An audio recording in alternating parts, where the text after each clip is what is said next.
আজ সন্দেশখালীতেও যখন নজর রেখেছিলাম তখন দেখেছিলাম বাম যুবনেত্রী মীনাক্ষী মুখোপাধ্যায় তিনি সেখানে গিয়েছিলেন, তাকে সেখানে পুলিশি বাধা দেওয়া হয়। আবার আমরা দেখলাম প্রাক্তন সিপিএম বিধায়ক নিরাপদ সর্দারকে তাকে শিবু হাজরার অভিযোগের ভিত্তিতে তুলে নিয়ে আসা হয়। পুরো বিষয়টাতে দেখো পুলিশি তৎপরতা কিন্তু আমরা দেখতে পাচ্ছি, কিন্তু এই মহিলারা যারা অভিযোগ করছিলেন তাদের অভিযোগ পুলিশের কানে যায় না। এক্স্যাক্টলি এই বিষয়টাই কিন্তু বেশ কয়েকদিন ধরে আমাদের এখানে আমরা যখন এই বিষয়গুলো প্রত্যেকটা মুহূর্তে আপডেট তুলে ধরছি, রাজনৈতিক ব্যক্তিত্বরা তারা বারবার বলছেন।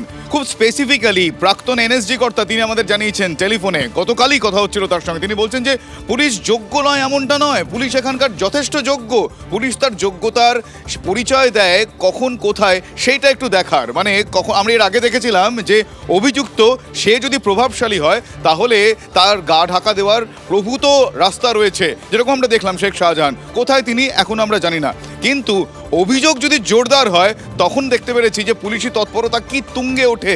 3 দিনের মধ্যে 7 ঘন্টা 20 মিনিটের মধ্যে গ্রেফতার করে নেওয়া হয়। তাহলে পুলিশ কখন তার যোগ্যতা কিভাবে দেখাবে সেটা খুব গুরুত্বপূর্ণ বিষয়। কিন্তু এখন সন্দেশখালী ওরফে সন্ত্রাসখালীর যা পরিস্থিতি সেখানে কিন্তু মহিলারা গর্জে উঠেছেন এবং লাগাতার সেই কভারেজ আমার সহকর্মী সায়ন্ত রয়েছেন সেখানে, সায়ন্তর কাছ থেকে জানতে চাইবো যে এই মুহূর্তে সেখানকার ঠিক কি পরিস্থিতি। শুভজিৎ, তুমি হয়তো শুনেছ হাড়হিম করা সন্ত্রাস। সন্দেশখালী জেলিয়াখালী কিন্তু সেই হাড়হিম করা সন্ত্রাসকেও হার মানিয়ে দিয়েছে। আরও বলা ভালো যে এখানকার যারা মহিলারা রয়েছেন তারা কিন্তু গত 2 দিন আগে সন্দেশখালী থানার সামনে যখন বিক্ষোভ দেখাচ্ছিলেন তখন কিন্তু বারবার করে আমাদের ক্যামেরার সামনে একটা কথাই বলছিলেন যে 1971-এর আগে বাংলাদেশে যেভাবে মহিলাদের ওপর নির্যাতন করা হতো, হানাদাররা যেভাবে অত্যাচার করতো, সেরকমই অত্যাচার কিন্তু সন্দেশখালী গোটা এলাকা জুড়ে হয়েছে। পুলিশ নিষ্ক্রিয় ছিল, এখন সক্রিয় হয়েছে কারণ জনরোষ বেড়েছে। তারপরেও কিন্তু পুলিশকে রাতের অন্ধকারে দেখা যায় না। আজকে যখন মীনাক্ষী মুখোপাধ্যায়রা নেজার থেকে সন্দেশখালী যাওয়ার চেষ্টা করলো তখন কিন্তু পুলিশ এতটাই সক্রিয় উঠলো যে গত 3 ঘন্টা ধরে ফেরি চলাচল পরিষেবা বন্ধ করে রাখলো। সেখানে রোগীর পরিজনরা এলো, তারা বারবার করে পুলিশকে রিকোয়েস্ট করলো, কিন্তু পুলিশ কোনো কর্ণপাত করেনি তাদের বক্তব্য। কারণ যদি এখান থেকে আন্দোলনকারীরা সন্দেশখালীর দিকে চলে যায়, এই বিষয়টিকে মাথায় রেখে শুধু বামের তরফে না বিজেপির তরফে কিন্তু বারবার করে এই সন্দেশখালীতে যে অবস্থা হয়ে রয়েছে, মহিলারা যেভাবে ঘর ছাড়া, রাতের অন্ধকার হলেই যেভাবে সন্ত্রাস নেমে আসছে তাদের বাড়িগুলিতে, তাদের ওপরে, তা নিয়ে কিন্তু স্বাভাবিকভাবে একটা আতঙ্কের পরিবেশ তৈরি হয়ে রয়েছে। কারণ সকালবেলা যে ধরনের বা দিনের বেলা যে ধরনের পরিবেশ দেখা যাচ্ছে গোটা সন্দেশখালী এই মহিলাদের যে হারির বক্তব্য শুনেছি, এখন তাদের আশ্বস্ত কে করবে? শান্ত, এখন তাদের আশ্বস্ত কে করবে? তারা তো আতঙ্কে দিন কাটাচ্ছেন। একদমই, দেখো তারা সবচেয়ে বড় কথা যে আশ্বস্ত কে করবে এটাই কিন্তু বড় প্রশ্ন। বসিরহাটের সাংসদ একজন মহিলা, সেই সাংসদের দেখা নেই। গোটা বসিরহাট জুড়ে যখন গন্ডগোল, যখন এত তাণ্ডব চলছে, সেই সাংসদের দেখা নেই। এই কথাটাই কিন্তু বারবার করে এলাকার মহিলা যারা বাসিন্দা রয়েছে, গ্রামের মধ্যে, তারা বারবার করে প্রশ্ন তুলছেন। তাদের সম্ভ্রম যখন হানি হচ্ছে, একেবারে মহিলাদের এই যে বারবার প্রশ্ন তোলা, এটা আমরা এর আগেও দেখেছি। এর আগে তাদের প্রশ্ন তোলা, তাদের এগিয়ে আসা, গর্জে ওঠা, কি পরিণতি হয়েছিল, কি পরিবর্তন সেটাও দেখেছি। কিন্তু আরও একটা বিষয় আমরা দেখতে পাচ্ছি না, তখন যে সমস্ত বিবেকদের সামনে আসতে দেখেছিলাম তথাকথিত বুদ্ধিজীবী, তারা কোথায়, এই প্রশ্নের উত্তর আমরা খুঁজবো। কিন্তু উত্তম সর্দার, তাকে যখন দল অধম করে দিল, মানে সাসপেন্ড করে দিল, তারপর দেখা গেল তড়িঘড়ি সেই দিনই, মানে গতকালই তাকে গ্রেফতার করা হলো।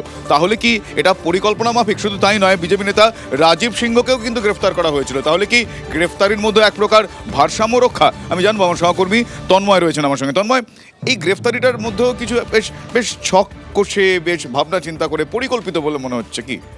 দেখো, খুব বোঝা অদ্ভুত আর কি, মানে পুলিশ কি করতে চায় এবং কি করতে চায় না।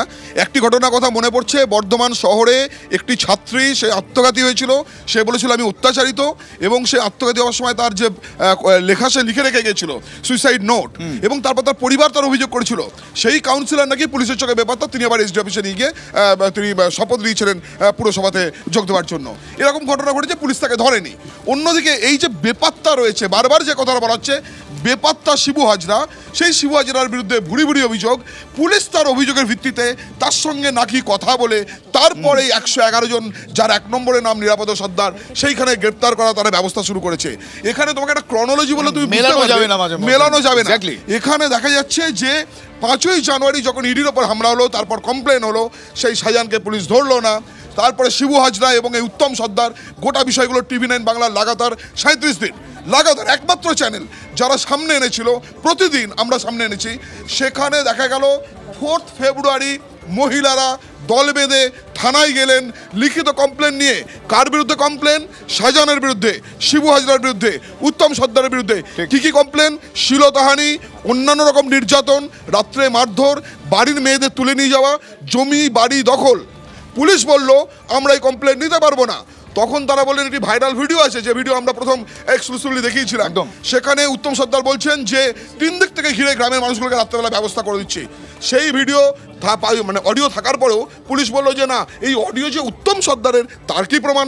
গ্রামবাসীরা ছুটলেন ভিডিওর কাছে, হলো না কিছু। 5ই ফেব্রুয়ারি আবারও থানায় গেলেন, থানা কমপ্লেন নিল না থানা। তারপর আবার তারা ভিডিওর কাছে গেলেন, লিখিত দিলেন, ভিডিও জেলা শাসকের নির্দেশে কমিটি তৈরি করলেন। প্রশ্ন হচ্ছে, এরপর 6 তারিখে তৃণমূলের অবস্থান কর্মসূচি হলো, 7 তারিখে তৃণমূলের সঙ্গে স্থানীয় গ্রামবাসীদের মারামারি হলো, যেটা আমরা দেখলাম নৌকা করে পালাচ্ছে। এরপর শিবু সে একটি কমপ্লেন করলো ভোর 3:25-এ। তখন তৎপরতা দেখতে পাওয়া গেল। তখন পুলিশ এমন লাফিয়ে উঠলো, তার মানে পুলিশ যোগ্য, কিন্তু কখন এক্স্যাক্টলি তন্ময়, এই কারণে পুলিশ যোগ্য, কিন্তু কখন সে তার যোগ্যতার প্রমাণ দেবে, কার কথায় দেবে, কোন কোন প্রভাবের ফলে দেবে, সেইটা সময় বলছে। এবং বারবার সেই বিষয়টা চোখে আঙুল দিয়ে দেখিয়ে দিচ্ছে পরিস্থিতি।